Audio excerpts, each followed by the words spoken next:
Hello friends. कैसे हैं आप सब? सब अच्छे ही होंगे।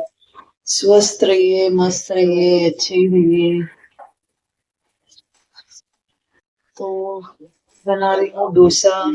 ये बटर घुमाया ना तो कोई भी तवे पे ना चिटकता नहीं है, कोई भी तवा। और मेरा तो उपवास है 9 दिन का। लेकिन हस्बैंड के लिए बना रही हूँ डोसा।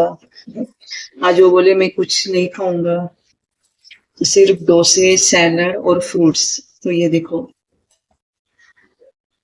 मूंग दाल का डोसा, जो हरा मूंग रहता है ना, अक्खा मूंग, उसका डोसा। तो डोसा डाल देती हूँ, फिर इसको थोड़ा टाइम लगता है चूरने ना। जो अपना सादा डोसा रहता है ना, एकदम पतला, कुरकुरित कुरकुरित डोसा, वो जल्दी बन जाता है। इसको थोड़ा टाइम लगता है क्योंकि ये दाल का है ना, चिकट रहता है और थोड़ा पतला भी रहता है। और इसको है ना कुरकुरित नहीं बना सकते, अच्छा नहीं लगेगा टेस्ट में। इसको थोड़ा मोटा मोटा ही रखने का, तो टेस्ट में अच्छा लगता है। मस्त दाल का स्वाद आता है, बहुत अच्छा लगता है। थोड़ा सा मूंग की दाल भिगो के उसमें मस्त थोड़ी सी हरी मिर्ची, जीरा, अदरक डाल के ना, इसको मस्त पीसने का। बस सोडा वीडा डालने का कोई भी जरूरत नहीं, फर्मेंटेशन का भी जरूरत नहीं। बस आप रात को दाल भिगो दो, सुबह बाट लो, बैटर रेडी। या फिर आप सुबह भिगो दो, दोपहर में बाट लो, या शाम को बैटर रेडी।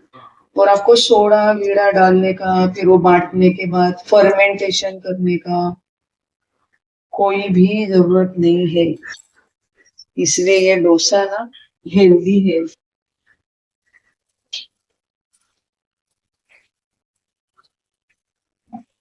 इसलिए डोसा बहुत हेल्दी है क्योंकि इसमें सोडा नहीं जाता है, सोडा नहीं जाता है, मसाले नहीं जाते हैं। इसलिए बहुत हेल्दी और बहुत टेस्टी, बहुत टेस्टी भी। तो मेरे यहाँ ये रोज ही रहता है, आप रील में भी देखते होंगे, वीडियो में, शॉर्ट में मैं यही बनाते रहती हूँ, डोसा डोसा डोसा। वो जो हमारे घर के सामने डीमार्ट है, तो वहां से ही बेटी लेकर आती है। कभी कभी घर पे भी बांटती हूँ, लेकिन अगर डीमार्ट में मिलता है अच्छे क्वालिटी का, तो फिर क्यों क्यों बनाने का ना, मेहनत भी बचती है, टाइम भी बचता है, अपना टाइम भी सेव होता है। तो डीमार्ट से मेरी बेटी लेकर आती है, डेली पैकेट लेकर आती है मेरी बेटी। ये देखिए, मैं आपको दिखाती हूँ। ये देखिए, ये रागी का है ना। अभी मैंने ये बनाया हरे मूंग का, लेकिन ये रागी का है पैक। देखो कैसा डीमार्ट में आता है, टेस्टी हेल्दी प्योरिटी लिखा है, देखो, रागी इडली डोसा बैटर। तो हम घर में कहाँ इतना रागी गीगी बांटते हैं ना, बराबर जमता भी नहीं। कैसा पोर्शन में भिजाने का, कि कितने लेवल तक बांटने का, कितना स्मूथ, कितना क्रंची होना चाहिए। तो ये डीमार्ट से ना बहुत बेटर पड़ता है। बस हमारे घर के सामने ही डीमार्ट है, बस उठा के लेकर आओ और उसमें थोड़ा सा नमक डालो, अपने अंदाजे से नमक डालो, घुमाओ, खाओ। और पूड़ी की चटनी मैं घर पे ही बनाती हूँ। मूंग दाल, सॉरी, मूंग दाल नहीं, उड़द दाल जो चिकट रही थी, सफेद वाली, काली नहीं, छिलके वाली नहीं, सफेद उड़द दाल। वो मैं ना कम गैस पे भूनती हूँ कम गैस पे। 3-4 घंटे लगते हैं वो चटनी को। लेकिन मैं कंटिन्यू गैस के पास नहीं खड़ी होती हूँ, तब तक मेरे दूसरे काम कर लेती हूँ। सब्जी डालना, सब्जी काटना, आटा गूंदना, रोटी बनाना, वो सब हो जाता है मेरा। और मेरा 4 बर्नर का गैस है ना, तो एक साइड वो बुनो बुनो चालू रहता है। तो मैं क्या करती हूँ, पूड़ी चटनी घर का इतना टेस्टी लगता है ना। मेरा तो उपवास है अभी 9 दिन। बहुत टेस्टी, आप प्लीज ट्राई कीजिए। कुछ नहीं, आधा किलो ये लेने का चना दाल, उसको कम गैस पे भुनो भुनो भुनो, फिर आपको समझ जाएगा ये स्टेप पे रुक जाने का, नहीं तो जलेगी, क्योंकि उसका बास आता है चना दाल का। चना दाल का बास आने लगता है, खुशबू, और उसका थोड़ा कलर भी चेंज हो जाता है, और थोड़ा वो फूग भी जाता है, फूल जाता है थोड़ा, तो समझ लेने का, तब गैस बंद कर देने का। और आधा किलो उड़द दाल लेने का, वो भी कम गैस पे भुनो भुनो, जब ब्राउन कलर आ जाएगा ना, गोल्डन ब्राउन, तब बंद। लेकिन कम गैस पे ही भुनने का, फास्ट पे फटाफट नहीं। और फिर जो तीखा मिर्ची रहता है ना, खड़ा मिर्ची सूखा हुआ लाल, वो अपने अंदाजे से लेने का। कितना हुआ? चैन लाओ ना, अपने अंदाजे से लेने का, जितना कम ज्यादा। मैं थोड़ा मीडियम ही डालती हूँ, बहुत तीखा नहीं करती हूँ। तो फिर वो मिर्ची भी कम गैस पे भूनने का, और फिर बस वो मिक्सी में है ना, रवेदार बाटने का, एकदम आटे जैसा नहीं, फिर वो गंदा लगता है, दांत में भी चिपकता है, बेकार, इतना खास नहीं लगता है। रवेदार भूनने का, जैसे रवा रहता है ना, उस टेक्सचर में भूनने का, नहीं सॉरी, पीसने का उसको।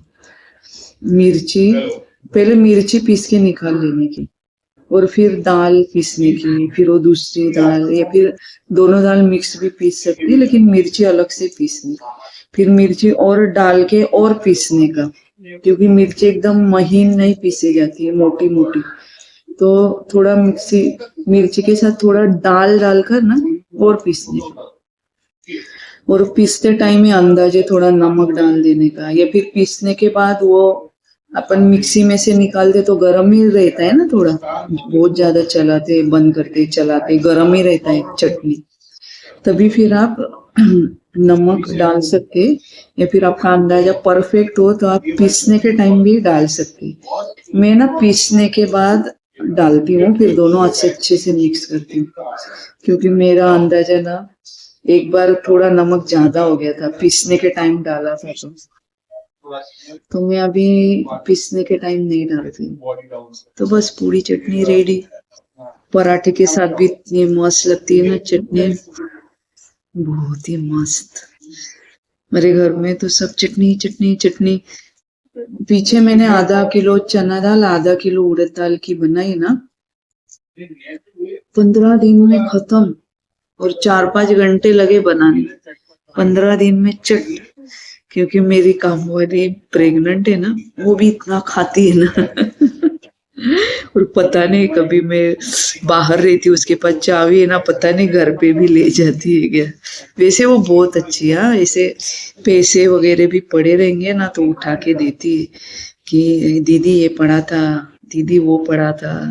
लेकिन वो प्रेग्नेंट है ना, मैं समझ सकती हूँ। तो चटनी इतना कम ना, मैंने खत्म ही।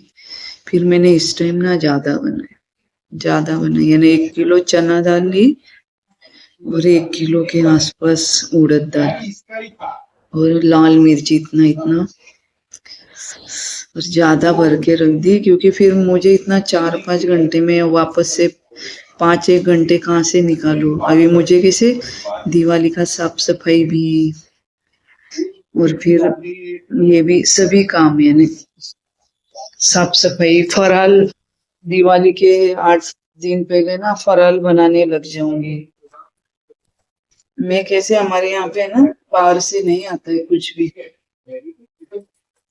सब लड्डू चकली सब सब घर पे बनता है। मेरे हस्बैंड को इन्हें पसंद नहीं है बाहर से, बोलते 5 चीजें तो भी घर पे बनाने की, प्रसाद के लिए। और फिर वो है ना, आजू बाजू हम वो बांटते भी है बहुत सारे, यानी बहुत घरों में, तो ज्यादा भी बनाना पड़ता है। और मैं तो खाते हैं,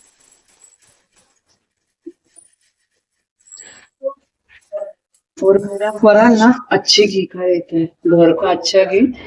और घर का अच्छा घी कम पड़ जाता है, तो थोड़ा अमूल का रहता है ना, 1 किलो का इतना इतना टीन का डब्बा, वो लाते हैं, वो भी कम पड़ता है, इतना बनता है। दिवाली के फराल में ना हमारे यहाँ डालडा तेल यूज नहीं होता है।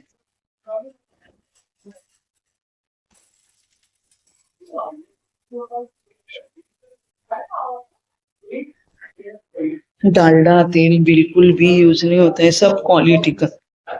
क्योंकि हमारे नेबर है ना, एक क्रिश्चियन है, तो उनका भी ना थाली आता है उनके यहाँ से भी।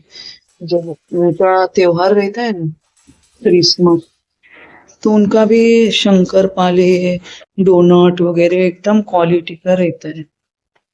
और उनका रहता है इसलिए नहीं, मैं पहले से ही जब से शादी करके आई ना, तो मैं ना अच्छा ही यानी क्वालिटी का ही बनाती हूँ।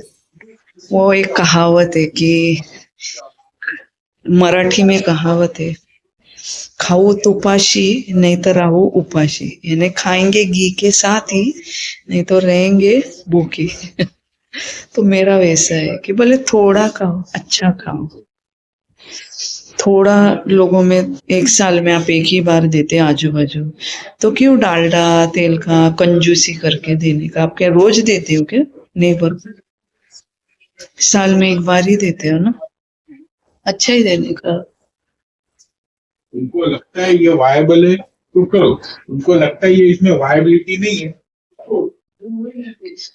और ओ वीडियो बहुत बड़ा हो रहा है, बाय बाय बाय बाय।